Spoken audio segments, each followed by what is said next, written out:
Assalamualaikum warahmatullahi wabarakatuh. Selamat pagi dan salam sejahtera buat kita semua. Kembali lagi dengan saya Rio Ulin Mardin selaku penanggung jawab Risk Taking Unit Cabang Bengkulu. Hari ini kita akan membahas terkait dengan manajemen risiko. Adapun topik yang ingin kita bahas pada hari ini adalah terkait dengan kerangka manajemen risiko. Kawan-kawan semua, kalau kita ketahui bersama, tujuan dari kerangka manajemen risiko adalah untuk membantu organisasi dalam mengintegrasikan manajemen risiko ke dalam aktivitas dan fungsi yang signifikan. Sebagaimana kita ketahui bersama, di dalam kerangka manajemen risiko ada 6 kriteria yang harus kita ketahui bersama. Yang pertama adalah leadership dan komitmen. Yang kedua adalah integration. Yang ketiga design. Yang keempat implementation. Kelima evaluation. Keenam adalah improvement. Sebagaimana kita ketahui bersama bahwa kerangka manajemen risiko ini sangat penting bagi perusahaan. Nah, kalau kita lihat yang sudah saya sampaikan tadi terkait dengan kerangka manajemen risiko, ada beberapa hal yang ingin saya sampaikan.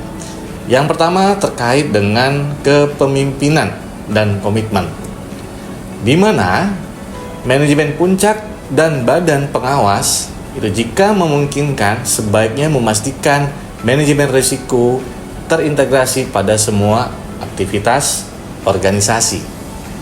Nah, manajemen puncak menunjukkan kepemimpinan dan komitmen dengan menyesuaikan dan mengimplementasikan semua komponen kerangka kerja. Selanjutnya, menerbitkan pernyataan atau kebijakan yang menetapkan pendekatan, rencana, atau arah tindakan manajemen risiko.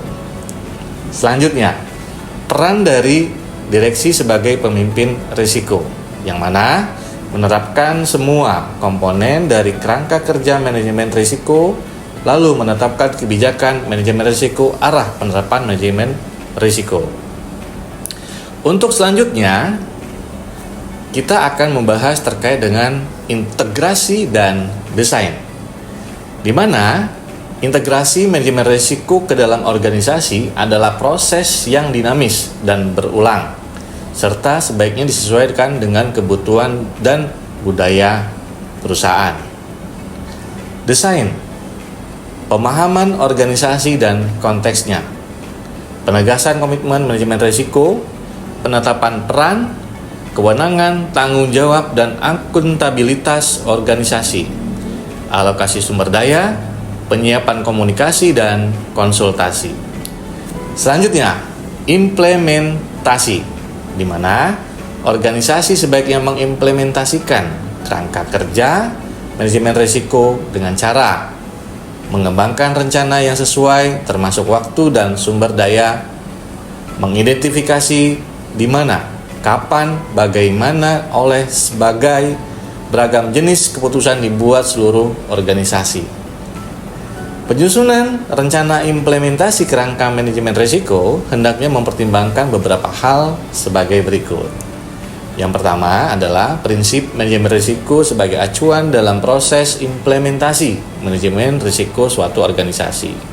Lalu, kebijakan manajemen risiko yang telah ditetapkan merupakan landasan pengaturan organisasi atas implementasi manajemen risiko. Selanjutnya adalah evaluasi dan peningkatan. Evaluasi untuk mengevaluasi aktivitas kerangka kerja manajemen risiko atau organisasi sebaiknya mengukur kinerja kerangka manajemen risiko secara berkala terhadap tujuan, rencana, implementasi, indikator, dan perilaku yang diharapkan. Lalu peningkatan atau improvement. Perbaikan dapat dilakukan dengan 2 cara. Pertama, adaptasi organisasi sebaiknya secara berkelanjutan, membantu mengadaptasi kerangka kerja manajemen risiko untuk mengatasi perubahan eksternal maupun internal. Perbaikan sinambung organisasi sebaiknya secara sinambung meningkatkan kesesuaian, kecukupan, dan efektivitas kerangka kerja manajemen risiko serta bagaimana proses manajemen risiko itu terintegrasi.